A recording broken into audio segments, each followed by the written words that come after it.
우리는 계속 예수님의 대적자들이 질문을 가지고 찾아오는 장면들을 우리가 목격하고 있습니다. 불순한 의도들을 가진 질문들이죠. 다양한 그룹들이 출연했는데요, 대제사장들, 율법사들, 장로들, 바리새인들, 헤롯 당 사람들, 지난번 시간에는 예수님에게 불순한 의도를 가지고 질문을 던졌습니다. 오늘은 사두개인이 나옵니다. 종류 다 나옵니다. 이 사두개인들, 사두개파에 속한 사두개인들, 이들은 바리새인들과 좀 이렇게 정반대로 불려집니다.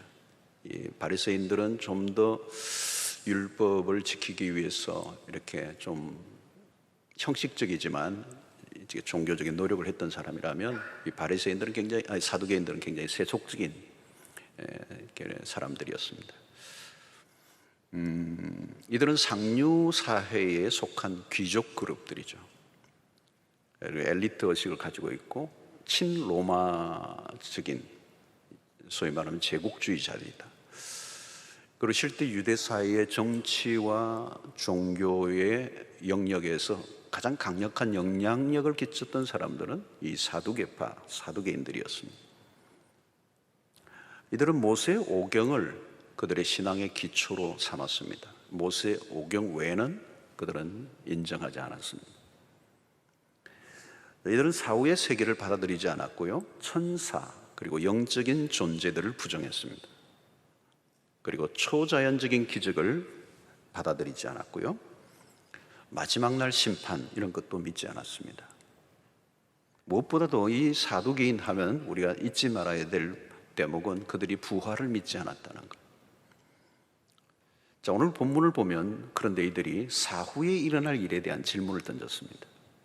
자기들은 믿지 않으면서, 사후의 세계를 믿지 않으면서 사후에 대한 질문을 던진 것은 의도가 있는 것이죠. 자, 이들의 질문의 내용은 그냥 하는 게 아니고 모세 율법의 신명기 25장에 나오는 말씀, 결혼법에 관한 질문을 던졌습니다. 자, 형이 자식이 없이 아내를 두고 죽으면 그 동생이 그 아내, 형수겠죠, 아내를 취하여 형을 위한 상속자를 세우는 제도예요. 문제는 그 동생이 역시 자식이 없이 죽으면 그 다음 동생이 그 형수를 아내로 취하는. 근데 그 역시도 자녀를 얻지 못하면 어떻게 되느냐? 7 형제가 있는데 7 형제까지 내려간다는 얘기예요.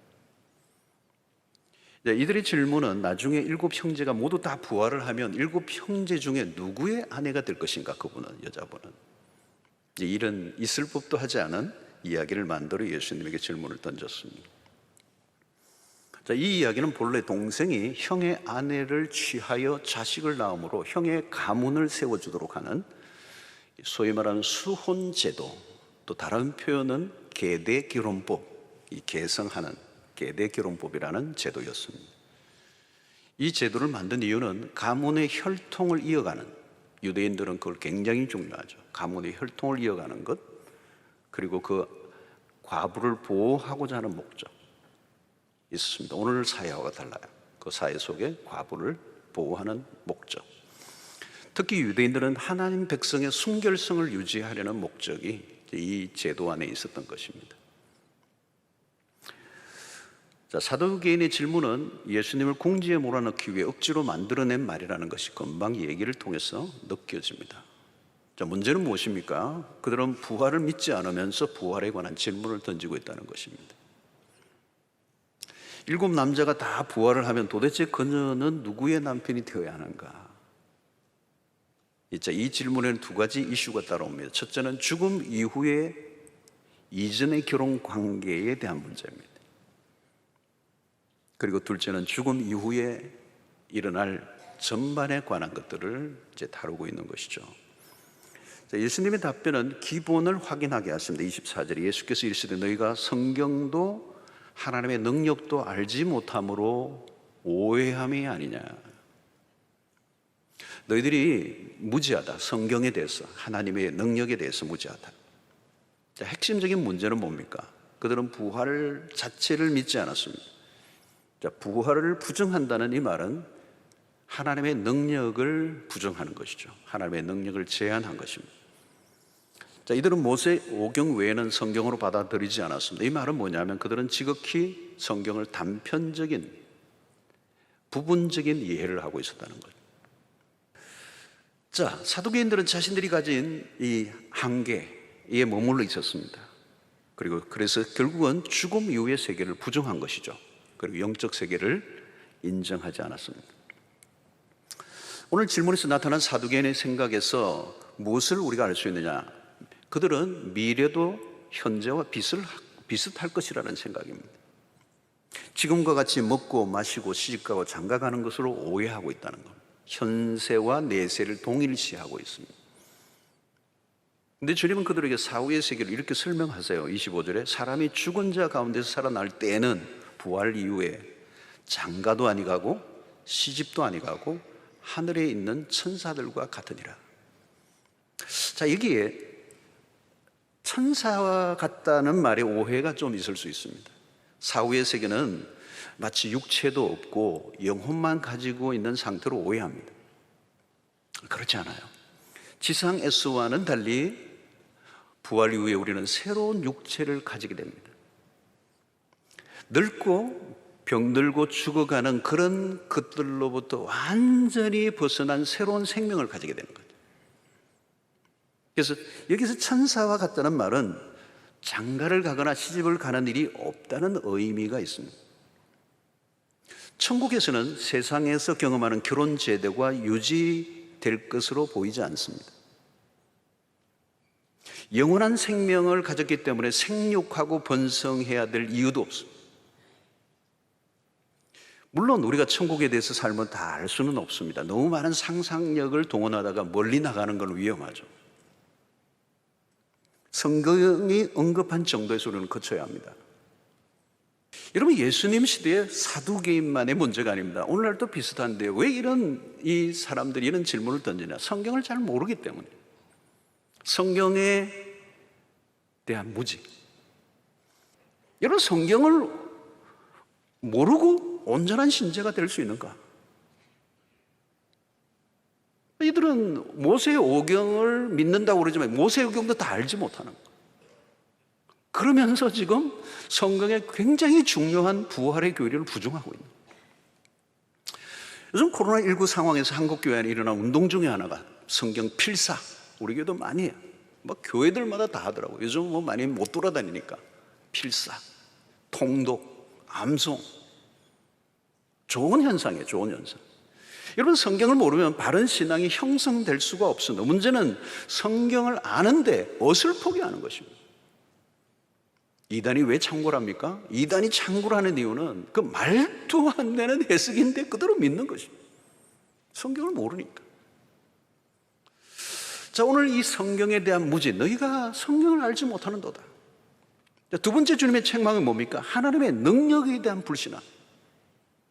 그들이 구약 성경을 알았다면 하나님의 능력을 모를 리가 없어요.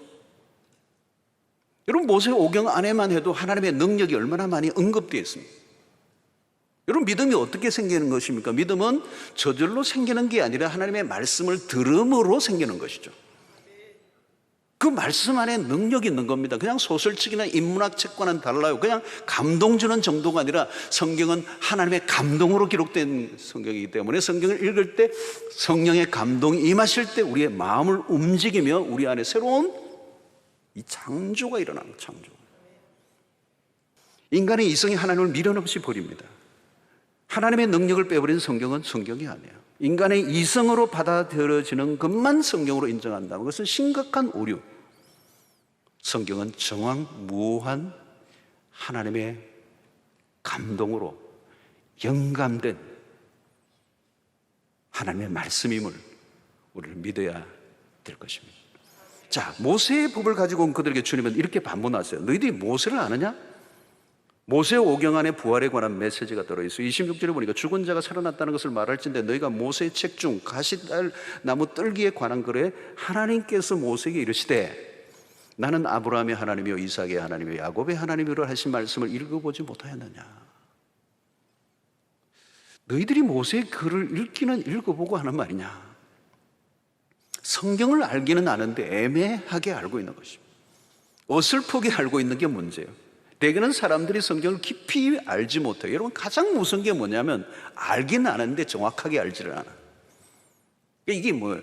피상적으로 읽는 것입니다. 여러분, 필사도 하고요, 통독도 하고요, 성경 공부도 하시고, 지금 뭐 많은 바이블 온 캠페인도 하는데 다 좋아요. 중요한 건 뭐냐? 성경을 정확하게 이해하는 거예요.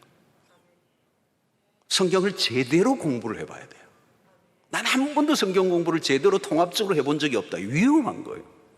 그럼 누가 어떻게 미혹할지 아무도 몰라요. 여러분, 신학을 한 사람들도 어떤 거는 구별하기가, 정신 안 차리면 넘어가기 쉬운 일들이 얼마나 많은지 몰라요. 저도 매주 설교를 할 때마다 많은 이 책들이 있지만 그 책들도 선별해서 보아야 돼요. 책이라고 다 보는 게 아니에요. 참고하면서 이게 우리의 정말 개혁주의 신학에 어긋나지 않은 바른 해석인가 아닌가를 다 분별하는 눈을 가지고 계속 이 본문을 살펴봐야 돼요. 여러분, 성경을 이해할 때 중요한 게 뭐냐면 진리의 연속성입니다. 모세오경이 강조하는 게 따로 있고 이들이 말하는 것처럼 선지서가 따로 있는 게 아니에요. 신약이 주장하는 것과 구약이 주장하는 것이 충돌하지 않습니다. 서로 연결되어 있습니다. 모순이 일어나지 않고 대립적이지 않습니다. 성경은 우리가 잘 아는 것처럼 1600여 년간 걸쳐서 역사 속에 기록된 책입니다. 1년, 2년에 만들어진 게 아니고 1600여 년 동안의 역사 속에 걸쳐서 이 성경이 기록되어 온 것이, 구약에서부터 신약까지. 그리고 저자는 여러분, 우리가 아는 거 40여 명의 저자예요. 기록된 시기가 다르고 저자도 다른데 어떻게 서로 충돌되지 않고 모순이 없이 일관성을 가지고 진리를 드러내고 있는가? 어메이징해요. 어메이징. 역사 속에 이런 책은 없어요. 단 한 권도 없어요. 1600년의 역사 속에 40여 명의 저자들이 기록했는데도 불구하고 서로 어떤 책이든 서로 충돌되거나 모순되지 않고 일관성을 가지고 정확한 계시를 드러내는.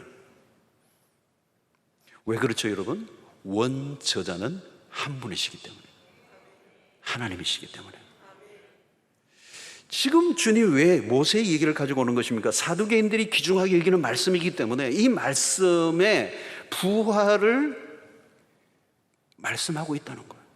너희들이 모세의 오경을 얘기하면서 부활을 믿지 못한다는 것은 말이 아니다. 이 모세의 오경 안에 부활이 있다. 자, 여기 오늘 말씀이 뭐예요? 나는 아브라함의 하나님이요, 이삭의 하나님이요, 야곱의 하나님이로다 하는 말씀을 읽어보지 못하였느냐. 자, 여기 이 말은 뭐예요? 나는 아브라함의 하나님이요, 이삭의 하나님, 야곱의 하나님 말하면 언제나 현재형 하나님이시라. 꽤 오랫동안 살아 계셨던 분인데 지금은 소천하신 하나님이 아니에요. 한때는 왕성하게 활동하셨으나 지금은 은퇴하신 하나님이 아니에요. 그분은 living God이에요. 살아 계시는 하나님. 그래서 이삭은 어릴 때 아버지 아브라함으로부터 하나님에 대한 얘기를 처음에는 동화처럼 들었을 거예요. 그러나 그는 자라면서 어느 순간 그 아버지의 하나님이 자신의 하나님이 돼요. 아버지가 만났던 그 하나님을 그도 만나는 거죠. 아버지가 교제로 나누었던 그 하나님과 나도 동일하게 만나는 놀라운 역사가 일어나는 것입니다. 그래서 어릴 때는 아버지 곁에서 하나님을 만났어요. 그러나 이제는 하나님과 직접 대면을 하는 것입니다. 야곱도 마찬가지. 아버지 이삭의 하나님을 자신의 하나님으로 고백합니다. 하나님에 대해서 들었던 하나님이 그 듣기만 했던 그 하나님 자신의 현실 속에 나타나셔서 말을 걸어오시는 것. 우리는 지금도 그 살아계신 하나님과 교제를 나누고 있는 것입니다. 지금 우리가 드리는 예배는 죽은 자에 대한 제사의 개념이 아닙니다. 추념하는, 추억하는 그 옛날에 신화처럼 존재했던 그 팔레스타인의 그 신의 개념을 우리가 가져와서 그 개념을 이해하고 그 개념을 해석하는 게 아니에요. 그분은 살아 계셔서 우리 가운데 지금도 임재하시고 교통하시는 하나님이시라는 거예요. 그 하나님을 오늘 또 예배 속에 우리가 만나고 있는 거예요. 만나고 있는 거예요. 그러니까 여러분, 영생이란 죽은 다음에 일어나는 일이 아닙니다. 영생의 삶은 예수를 믿는 순간 이미 우리에게 시작이 되었어요. 왜? 영원하신 하나님이 우리 안에 살아계시기 때문에. 그러니까 여러분, 예수 그리스도는 지금 매우 논리정연하게 사도교인들에게 성경을 가지고 부활을 입증하고 있습니다. 바울은 부활장에서 부활에 대해서 이 단호하죠. 고린도서 15장 12절, 그리스도께서 죽은 자 가운데서 다시 살아나셨다 전파되었거늘 너희 중에서 어떤 사람들은 어찌하여 죽은 자 가운데서 부활이 없다 하느냐. 15장 13절, 만일 죽은 자의 부활이 없으면 그리스도도 다시 살아나지 못하셨으리라. 그리스도는 죽은 자들의, 모든 죽은 자들의 그 부활을 일으키시기 위해서 부활의 첫 열매가 되신, 그 부활은 실제한다, 이론이 아니다, 가상적인 이야기가 아니다 라고 하는 것입니다. 여러분, 육체적인 죽음이 끝이 아닙니다. 성경은 사후의 세계를 이야기합니다. 사후의 세계, 생명은 영원히 지속된다는 것, 육체적인 죽음으로만 끝이 난다면 인생은 참으로 허무한 것입니다. 죄의 지배를 받다가 그냥 이렇게 저렇게 살다가 치이고 상하고 그렇게 죽는 그 삶이야말로 얼마나 절망적인 것입니다. 그래서 바울의 표현은 우리에게 깊이 다가오죠. 고린도전서 15장 19절에 보니까 만일 그리스도 안에서 우리가 바라는 것이 다만 이 세상의 삶뿐이면 모든 사람 가운데 우리가 더욱 불쌍한 자이다. 세상의 사람들도 불쌍한데 부활이 없다면 우리는 더 불쌍한 사람입니다.